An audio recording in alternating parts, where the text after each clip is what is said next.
Welcome back, everyone. We are live today on this fine Friday afternoon, and we'll hop into what we're doing in the details of this live stream in just a bit. We'll wait for the YouTube algorithm to kick it, let us do its thing. I will say something in the chat to kick it off. We already have someone hopping on board. Welcome. We are glad to have you on this Friday afternoon live stream, or wherever you are in the world. It might be an evening or morning, but of course our audience is mostly in the States, so I'd imagine it is the afternoon for most of you here. Okay, we have a few people hopping on board. Algorithm is clearly taking effect. Thank you so much to everyone who was all right, there we go. It just doubled within a matter of a second. We got Miriam. Okay, very good. How you doing? We will comment there. Alrighty, if you are first hopping on board, someone already knows the drill. Before I even said for the first time, someone already knows what to do. Make sure if you are hopping on board, make sure if you are on the live stream right now, go ahead and smash the like button, number one. Number two, as always, make sure you give this video a big thumbs up. We cover that, as well as in the comment section or the chat section on there on the left or right. Make sure that you tell us where you're coming from, where you're tuning in from, the state, location, city, if you want to get specific. Hello, Regina. I remember Regina. I think she follows me on Instagram. Very good. Coming to us from Texas. Awesome. So again, if you are first hopping on board, number one, go and smash the like button. Number two, tell us where you are tuning in from. And then if you happen to be catching the replay here, if you are not watching this live, you might be catching the replay. Let us know down below in the comments section. Just say the word replay. That will let us know. If you're typing in the chat box right now, well, that means you're on the live, so you don't have to say live because we know you're on the live. It goes without saying. So we are taking, hello, Miriam, coming to us. She's from New York, but in Florida, I assume. Are you on vacation, perhaps? I know you are from New York. You had mentioned that previously. Are you on vacation right now in Florida, just out of curiosity? It is still, I would imagine the weather is still good. So we're taking a bit of a break from unemployment. We covered that in the last few. There we go. I guessed it correctly. She is on vacation in Florida. Very good. Not too hard to guess. But we're taking a little bit of a break from unemployment in this live stream. We've covered unemployment for the last few lives and videos. So we're taking a little break from that because we only talk about New York unemployment for the most part. So that doesn't cover everyone. So I thought we would jump into stimulus in general and what the effect and impact it's having on our communities and the population and the country. So we're talking about stimulus in this video and the latest with that. So without further ado, let's get started. If you're first hopping on board, as always, smash the like button and let us know where you are tuning in from in the chat. But I think now is a good time to get going and get started. So let's jump right in. So we've had quite a few studies and reports come out in the last week or so in regards to stimulus. We've learned about stimulus payments. We have learned, very good, thank you. Absolutely, not a problem, Regina.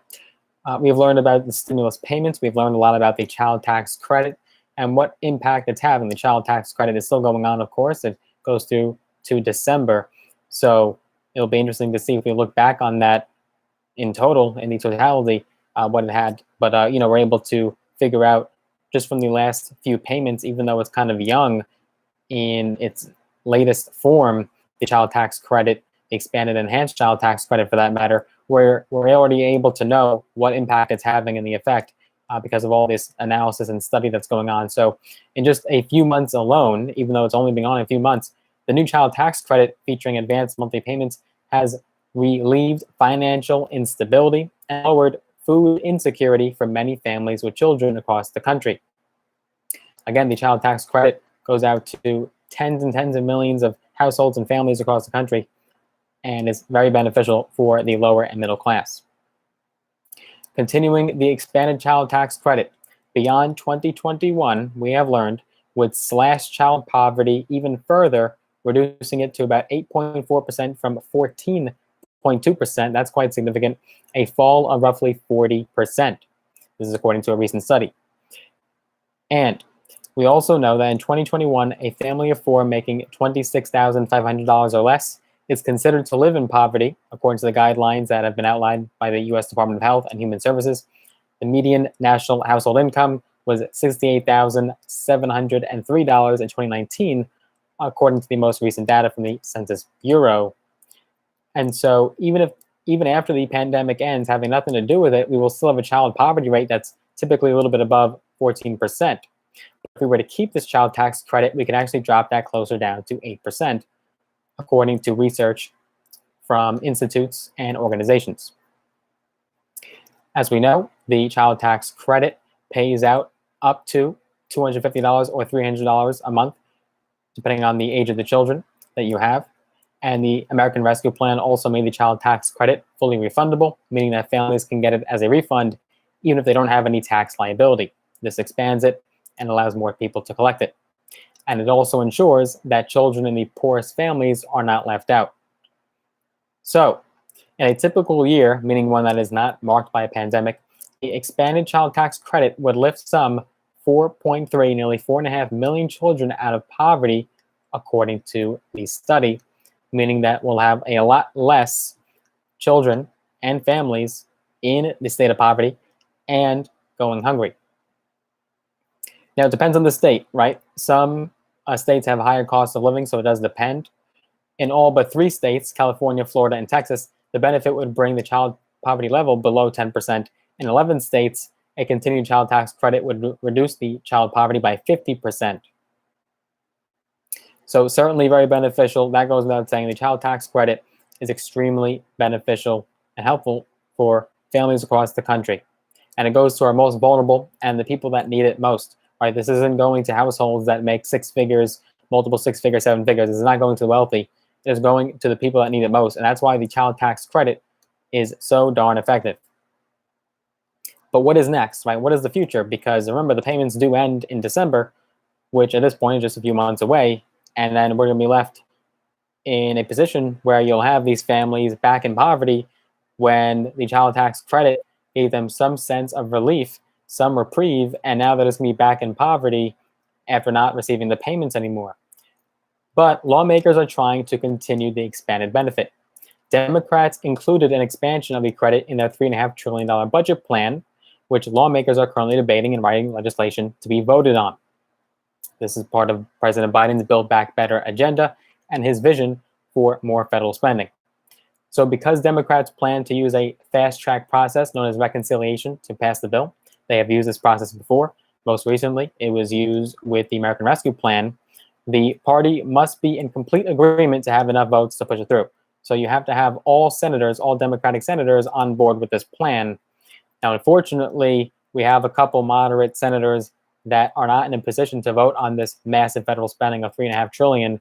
You have people like Joe Manchin, Kirsten Sinema, senators who, in some Democrats' views, are dinos, or Democrats in name only, essentially the Democratic version of the rhino, Republican in name only. And this means that the format of the credit and how long it could be expanded may change. The Biden administration had originally proposed continuing it through 2025. President Biden said he would like to see the child tax credit go all the way through 2025, potentially after his term is over, if he chooses not to run again, or Kamala Harris chooses to run again. We don't really know yet. We'll see what happens. Other Democrats argued for making it permanent, a permanent feature of the IRS tax code. Either way, it's looking like Democrats, whether it's permanent or whether it's through 2025, it looks like we're going to have this child tax credit after December is over. It looks like there's a pretty good chance that we can continue this. Now, the child tax credit is not expanded beyond 2021. The reduction seen in poverty and food instability would likely reverse. The child poverty level would only be below 10% in 13 states, according to the Urban Institute's report. So, especially in this time of need, it is so important, before it's over in December, that Democrats have the plan and we can try to get this passed and make it permanent. Because otherwise, we're just going to be back to where we started, back to square one, and then Democrats and people in Congress are going to be scrambling to try to figure out a way how we can help the vulnerable population. So ideally, Democrats in Congress are smart and they try to get this passed sooner than later, before December rolls around. Hopefully, we'll have a plan that could be implemented. Now, in addition to the child tax credit, we can also look at stimulus payments. So it was found that stimulus does help. And the stimulus did help lift a lot of people out of poverty. In fact, it was actually found that people and Americans that received stimulus, even the poorest of the Americans, still were able to boost their spending and contribute to the economy and grow the economy, and were able to have disposable leftover income. Even the lowest of income earners still had leftover income to spend because of stimulus. So the authors found that the research analyzes a large panel data of over 5.6 million daily transactions from 2.6 million debit cards owned by a low-income population in the U.S. to quantify the joint impacts of the lockdowns and stimulus payments. And it was in fact found. So if you look here, the authors found that the average spending relative to the same period in 2019 declined. State lockdowns diminished daily average spending by $3.9 per card and $2,214 per zip code in coincidence with the state lockdowns. However, stimulus payments later elevated the daily average card spending by $15.70 per card and $33.07 per zip code. So it was found that even in the lowest populations, still stimulus added to consumer spending throughout the economy.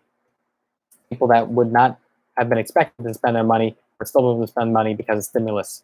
Again, stimulus has been found to be working, whether it's a child tax credit, whether it is a one-time stimulus payment, or other forms of stimulus. Unemployment, we also covered that before.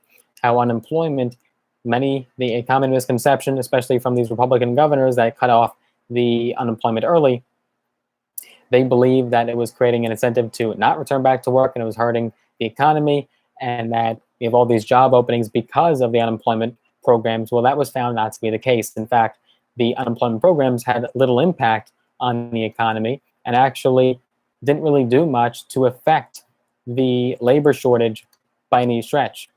It was found to be, for the most part, a misconception and, for the most part, faulty logic. Got some chats coming in here. We'll get to those in a second. But we have evidence and testimonials and case-by-case basis where you have families that are now leaning on the child tax credit, actually depending on it, especially because unemployment is over. So many families now are only depending on the child tax credit because there's not additional stimulus payments.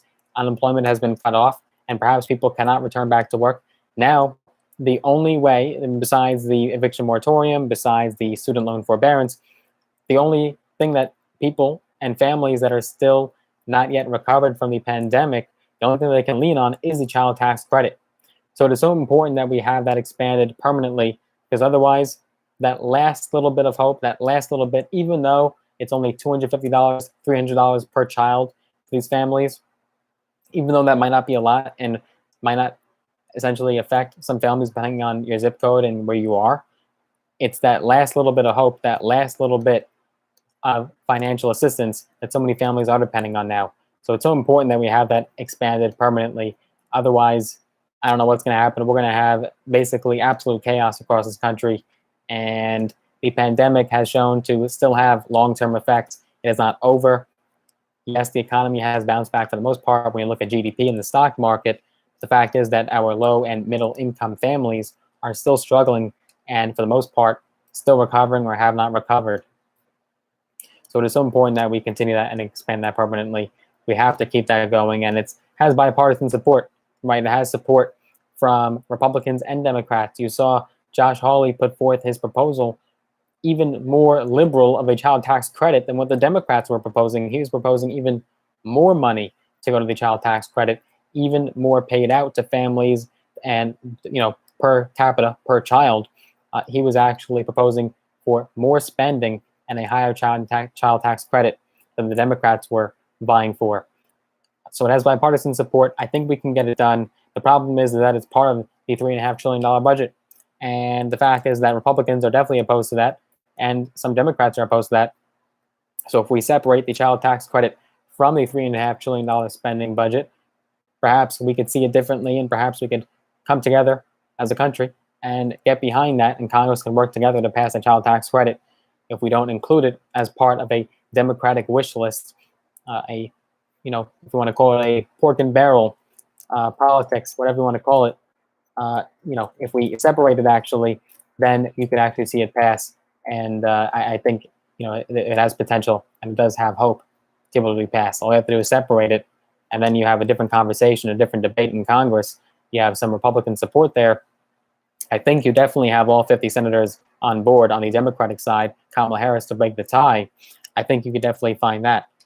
Or the Democrats can go the route of reconciliation if they want to go that route and just wait to be able to pass the bill via reconciliation without any Republican support, but still you need all Democrats on board in line. So I think the only hope for that child tax credit is to separate it and not make it part of the Democratic spending list and this massive trillions of dollars more in spending in Biden's vision. I think that's really the only hope, unfortunately, to get that passed. But we'll see what happens. The child tax credit is still going out. Unemployment, of course, ended. You do have scenarios like I mentioned in the last video. I know this video wasn't for unemployment, but not to scare everyone. But you do have scenarios where if you're on regular UI unemployment insurance, then some people are still collecting, even though the September 6th deadline came around. You still have some people being able to collect for maybe it's 10 days, 15 days, 20 days, another 45 days, depending on how many days effective you have remaining. But this video wasn't for unemployment. I know we've been covering that in the last several updates. So I wanted to touch on stimulus because we haven't talked about that in some time. But that's what we have found today. And that's the latest news in regards to stimulus. So I do appreciate everyone that hopped on board on the live here. Hello, Roy. Hello, Jin. I appreciate that. Hello, Storm Ops. Good to see you as always. Hello, Camille. Good to have you on. Very good, very good. So I hope you enjoyed this live. If you did, as always, if you want to see more videos like this and more live streams, as always, smash the like button. Make sure you are subscribed to this channel. Click that big red button and that notification bell. That will notify you when we do post a brand new update or go live. And if you want to get some free stocks on me, use those links down below in the description. You sign up with Robinhood and or Webull, the brokerage platforms, you'll get some free stocks, some valued up to thousands of dollars in some cases, so it is worth it. And if you want to connect with me on social media, my Instagram link, my Instagram handle is down below. It's also right in front of you, as you'll see my username, LOGANKOHN, is on Instagram. Follow me there. I can follow you back if you'd like. Just let me know. And I hope you enjoyed this video. I look forward to seeing you guys in the next one. Take care for now. Thank you to everyone that hopped on board. See you next one.